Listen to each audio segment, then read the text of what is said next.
Wagwan sports fans, welcome back to this or that Sports TV, the place you guys come to get the best, most interesting and everything sports topics, discussions, and debates on the internet. But before I get into today's video, don't forget to like this one, leave a comment, and subscribe to this or that Sports TV. But the one more thing from me, that's to share the video to at least 10 people, get us 6 subscribers, because if each and every one of you guys can manage to do that, do you know how many subscribers that will get us by the end of the day? Yes, people, and you read correctly. It's a tactical analysis of Jamaica's woeful performance in the Gold Cup, but specifically off the final game against Panama, where Jamaica lost 4-1.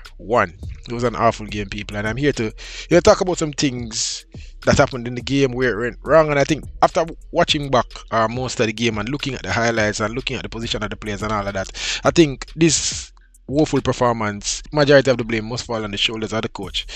Obviously, the players should take some accountability, and the players should know that they played awful in the game. There were too many individual mistakes, but I think the coach didn't do them any favors in terms of the way he set up the team, or maybe he tried and the players just didn't cooperate with what he was trying to do. So I'm here to break it down. I'm here to look at how the team set up and go from there. So the team started with a 4-3-3. Again, this is the 4-3-3. This is modern football. This is the way football is played.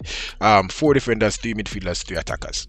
That's how football is going to be played going forward until something will be changed, until the goalkeeper come out of the goal or something, people. So we started with a back 4 and then we started with a 3 in the midfield. I'm going to focus on the midfield today because I think this game was lost, and I think this tournament was played on Jamaica's midfield. That's the truth. The teams targeted our midfield and to their success. They targeted the midfield. They knew that we didn't know what we were doing. They knew that the coaching was subpar, and they knew that whenever we got tired or whenever we were under pressure, we would revert to what we already know, which is long ball, or which is being lazy, out of position, indiscipline. That's just the truth. Making silly mistakes. And so again, the team set up 4-3-3 in a midfield with Joel Latibodir, who is a natural defender by trade, Casey Palmer, and John Russell. That was the midfield 3 people. The attackers ahead of them was Cephas, Warner Brown, and Liam Bailey. Now, I'm going to mention 3 things, but I'm really going to zone in on 2 things. I think this Gold Cup was lost on 3 things.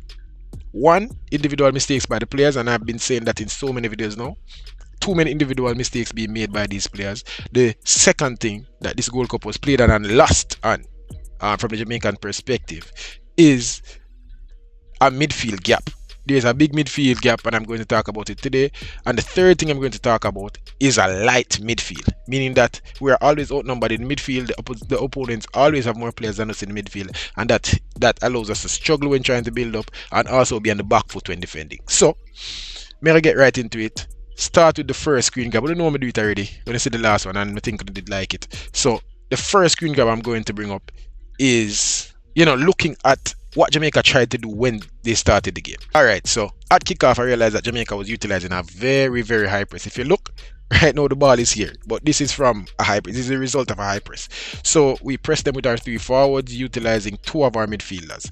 Are utilizing 1 of our midfielders. And that is the first problem I'm going to talk about. But we utilized a press, Liam Bailey, Cephas, Liam Bailey, Warner Brown, and Demar Gray all pressed the 4 defenders, utilizing 1 of our midfielders, which was Casey Palmer at the time, who I don't think is a good presser off the ball. I don't think he's very athletic. I don't think he runs well. I don't think he has a football IQ to be the midfield person leading the press. So that's the first problem that I realized in the Jamaican setup. Jamaica approached the game to use a high press in the beginning of the game, right? And that created a big gap in the middle of the field. That created a big gap between the Jamaican players. So the attacking line was 50 yards ahead of the midfield line. Well, probably not 15 yards, but let's say 30 yards, 25 yards ahead of the midfield line, who was then 40 yards ahead of the defensive line. If you look right here, there are no midfield players, there are no attacking players inside, and the goalkeeper made a switch all the way from his box to this player out wide, leaving Lemmy Kisa isolated with him.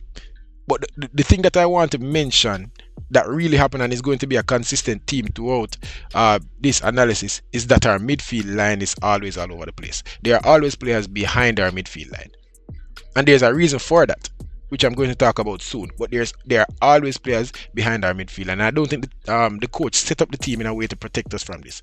Obviously, this is what we wanted to do. We wanted to press them, but guess what we did? We have a good defensive line, but there are no players occupying us, right, at the defensive line. But at the same time, the team is not pressing together. So if you realize attacking 4 players are pressing, the next 3 midfielders, only one of them are pressing. We are not occupying their midfielders. There's a midfielder here, there's a midfielder here, and we are not occupying them with our 2 midfielders, which leaves, and we weren't occupying this player. This is a late run out to that player, right? By, I think that was John Russell. So we are not occupying their midfielders, but we are pressing with our front line, which don't make sense. If you're going to utilize a high press, you have to man mark the midfield line. Because if you don't man mark the midfield line, then you're going to allow them to play one dink over the top, get the ball to the midfielders.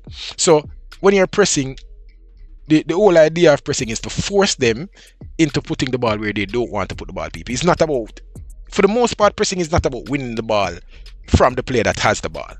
So let's say, let's reverse it for a second. If we have the ball with Richard King, all right, they know that Richard King is a decent passer of the ball, Ethan Pinnock is a decent passer of the ball. They know that Lembikisa is not so great. What they would try to do is to corner us into a position where we would either turn the ball back to Andre Blake, who is not great with his feet, or pass the ball out to Latibodir, who's not great with his feet, to make a mistake where they can then win the ball. So that's the idea of pressing.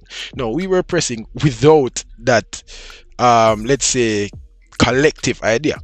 So we were pressing to win the ball.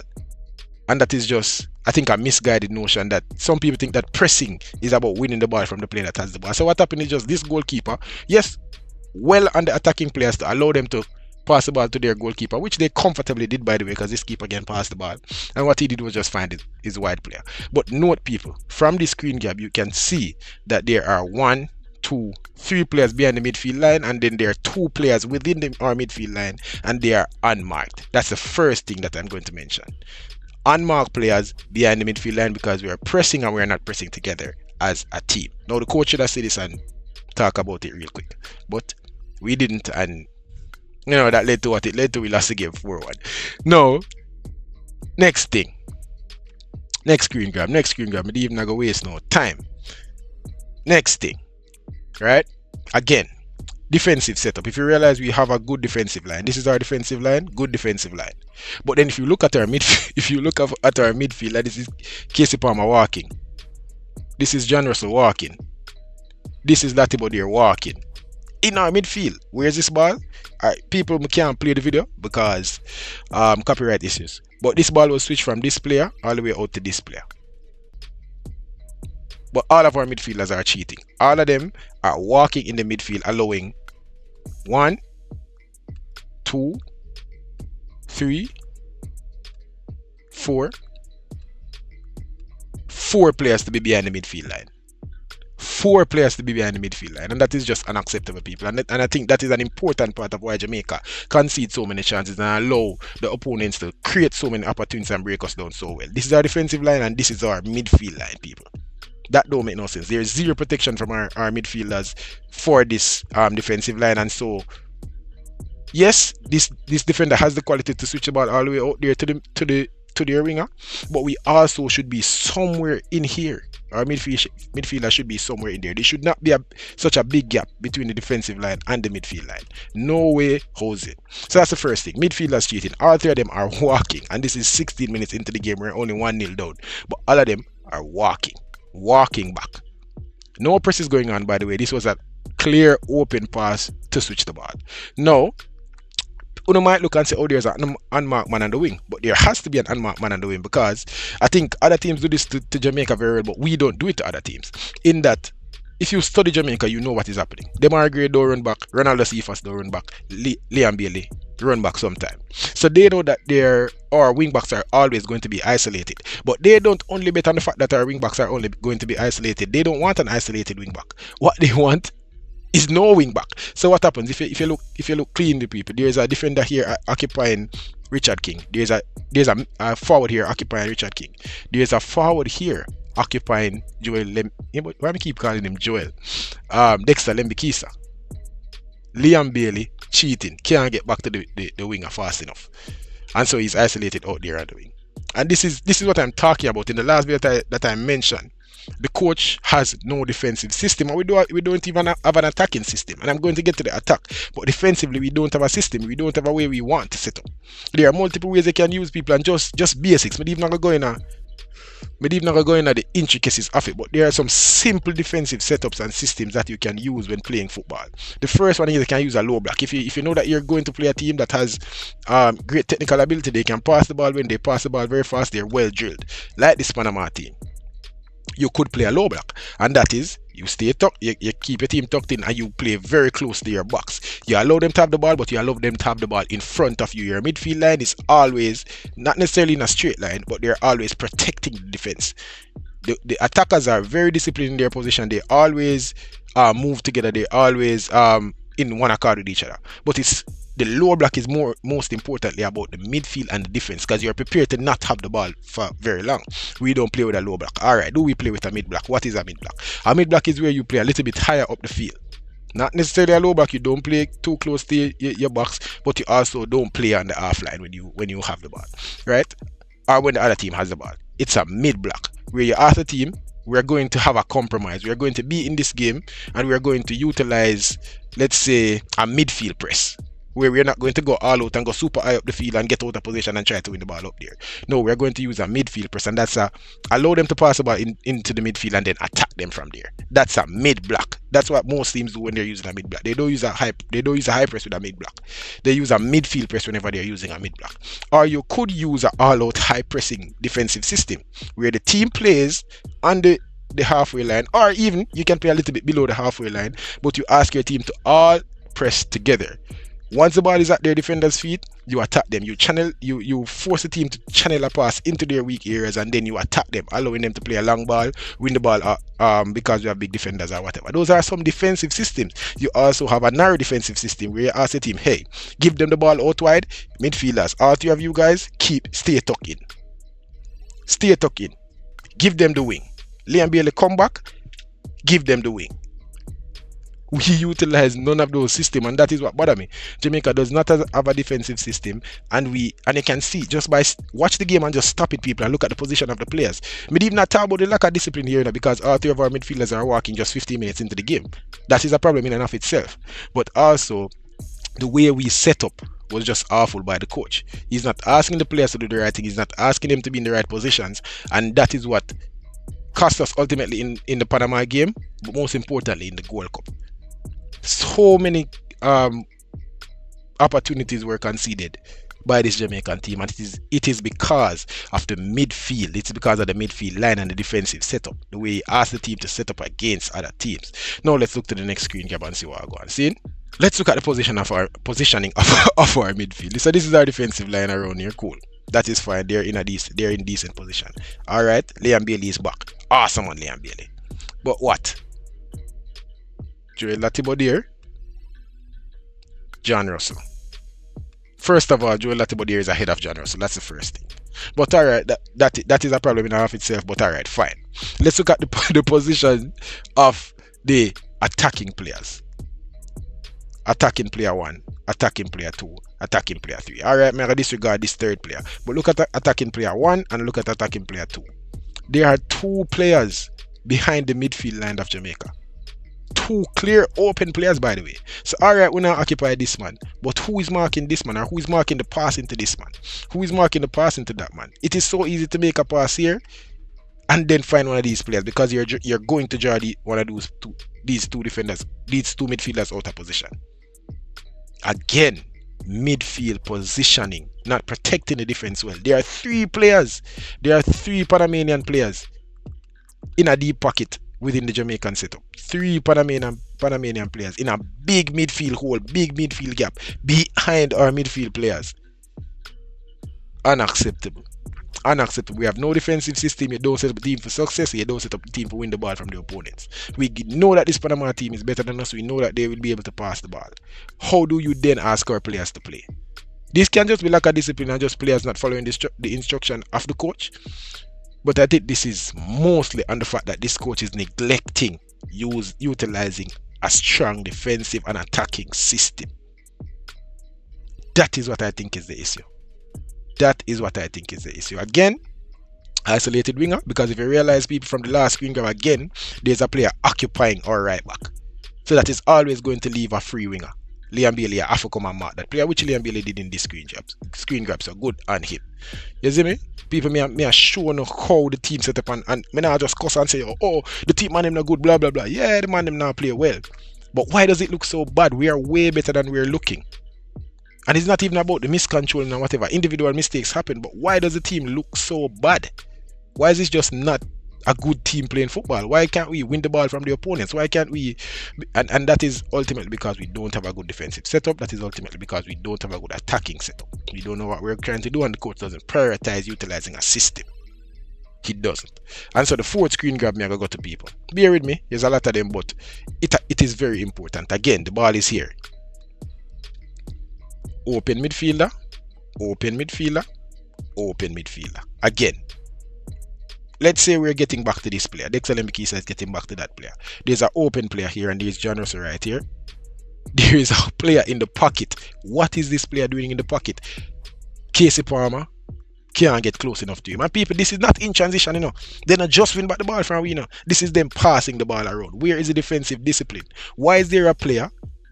First of all, there's a big gap. There's a big gap in here. Why is there a Panamanian player in there? Why is there a Panamanian player behind our defensive, behind our midfield, our midfield line? Why? And an open Panamanian player, by the way. This is an easy pass around the corner, you know? And so we escaped so many opportunities that could have been created by this team. Let's look at the position again of our three defenders. Let's look at our defensive line. Boom, boom. That is our defensive line. Awful. But also you have to look at the fact that the coach don't allow the team for, what do I call it now? Him don't allow the team for play well in the midfield because we're always outnumbered. And I think we can show that on the next screen grab. Right, and I think that is something that Panama does well. Yes, perfect for the next screen grab. Jamaica is always outnumbered in the midfield, both when we're going forward and both when we're going backwards when we're defending. Always outnumbered. Let's look at it. So we have the ball out here. Lembikisa has the ball. If you look at their defensive line. That is their midfield line. Perfect protection. Not that they need it against Jamaica, by the way, because we're not going to create so many chances. But look at it. Perfect defensive line. Perfect midfield line. You understand? So even though they're attacking in a 4-3-3, they're defending with a 4-4-1-1 or 4-4-2. Mid-block. Perfect. They're not in their box, but they're not super high either. Perfect mid-block. Perfect compromise. Perfectly balanced team. That is how you protect your team. That is how you protect your defense. That is how you stop your team from conceding so many chances, so many open, clear goal scoring opportunities. Protection for your players, protection for your defense, and protection for your goalkeeper.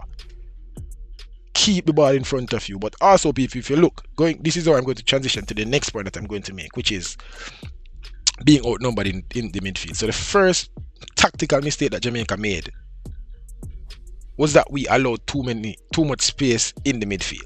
There are always Panamanian players behind our midfield line. There was no protection for our defensive line, and there was just too much space behind our too much space in the midfield overall. No defensive system. The second point I'm going to make is that we don't have enough players in midfield when building up. So let's look at it. Here's a midfielder here. There's a midfielder here. We don't have enough players in the midfield when building up. So I'm going to take off them Martin off my screen real quick. I'm not going to make this a long video, people. I just want to highlight some of the things where I think important to understanding why Jamaica is looking so bad. No players in the midfield. No player occupying this pocket right here. No player occupying this pocket right here. Nobody. And how do you do that? I'm going to mention it. Matter of fact, I'm going to mention it again. Just like when we talk about the defensive strategy, you have attacking strategies also, which we did utilize in the first Guatemala game. But again, people, that is the first attacking point that I'm going to make. And probably the only one for this video. We don't have enough players in midfield when trying to build up. So, ultimately, what do we have? An empty midfield. Jamaica has an empty midfield when building up. So, we have the ball right here. Passing the ball out to Amari Bell. One midfielder here, one midfielder here. Big space. Big space. But guess what? There's nobody here to receive the ball. You understand? This player is too far from the. You're supposed to be somewhere here. This player is supposed to be somewhere here.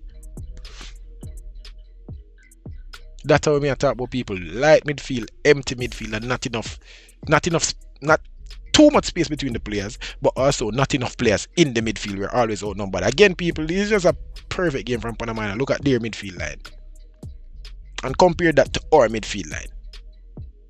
I remember we talk about mid-block. What they did with their mid-block is that football is most often one on the midfield.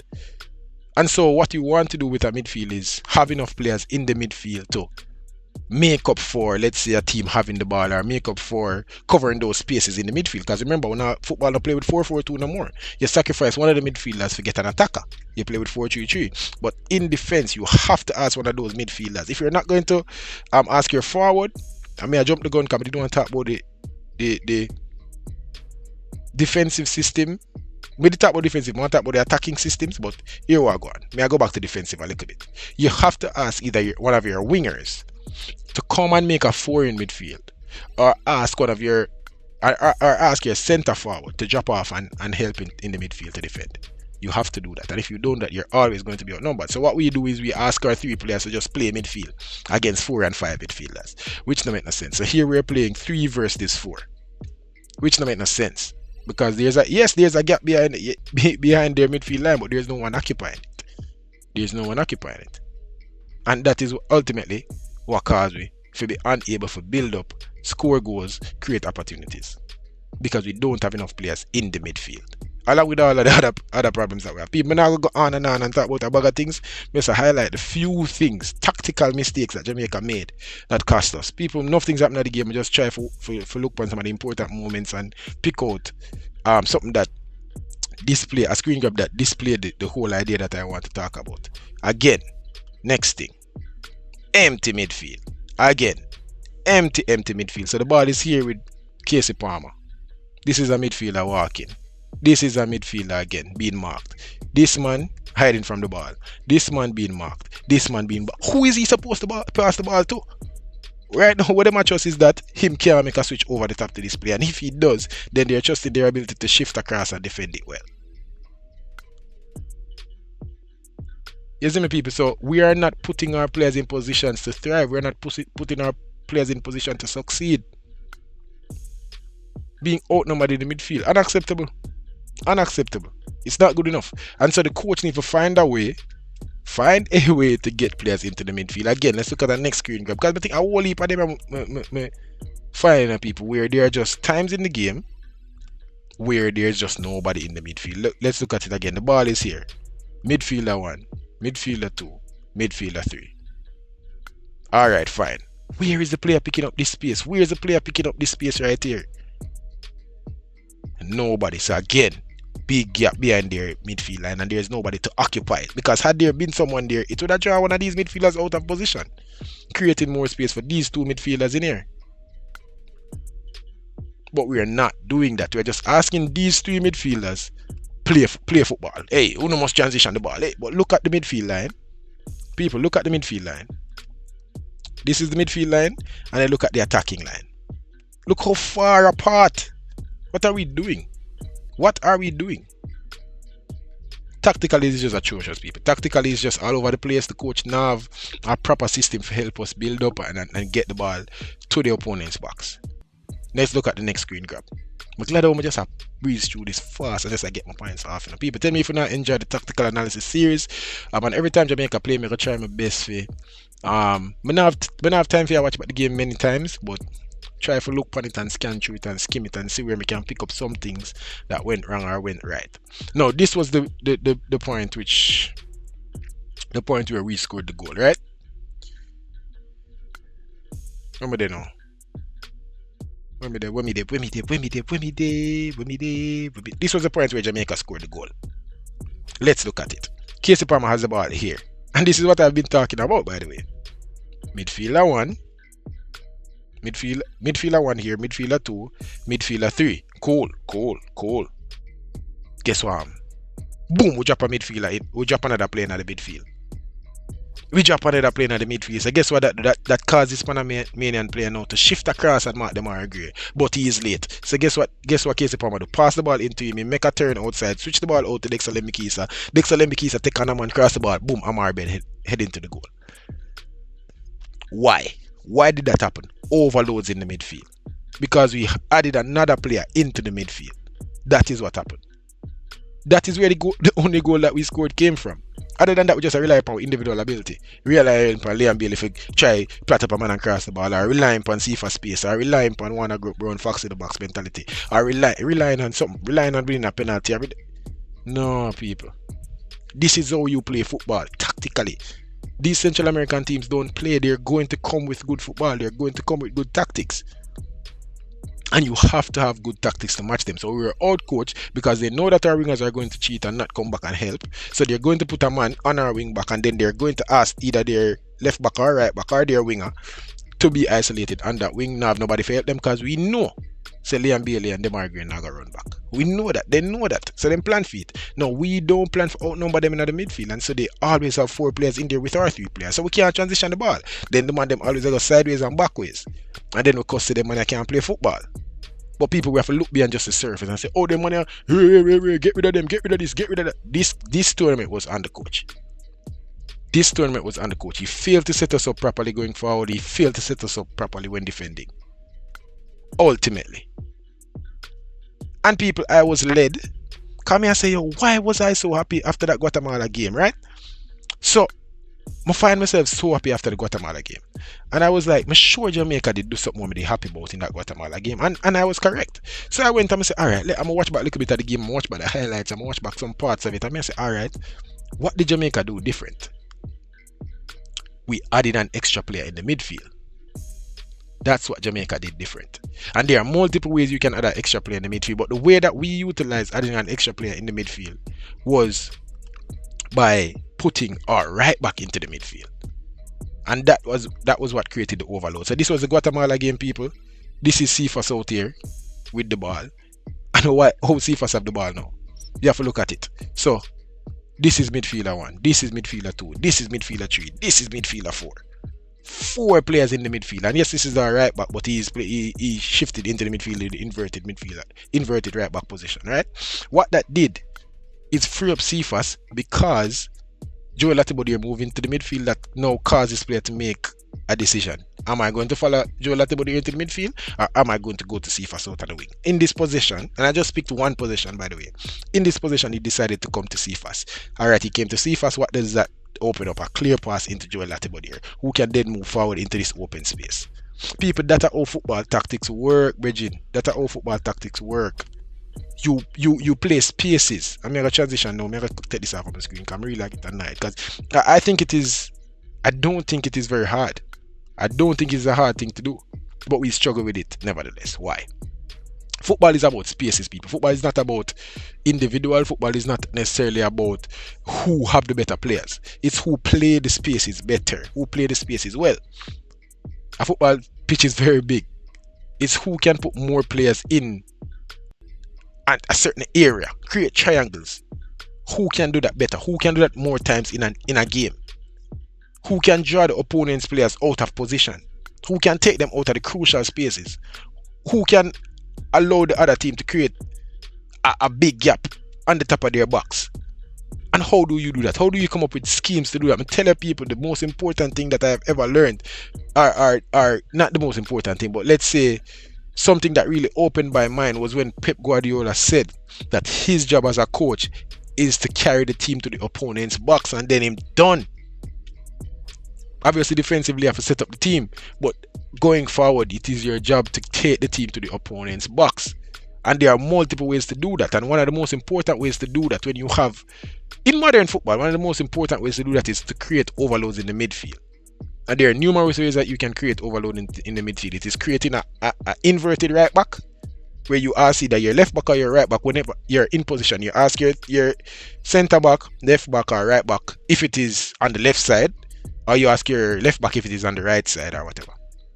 To create a 3.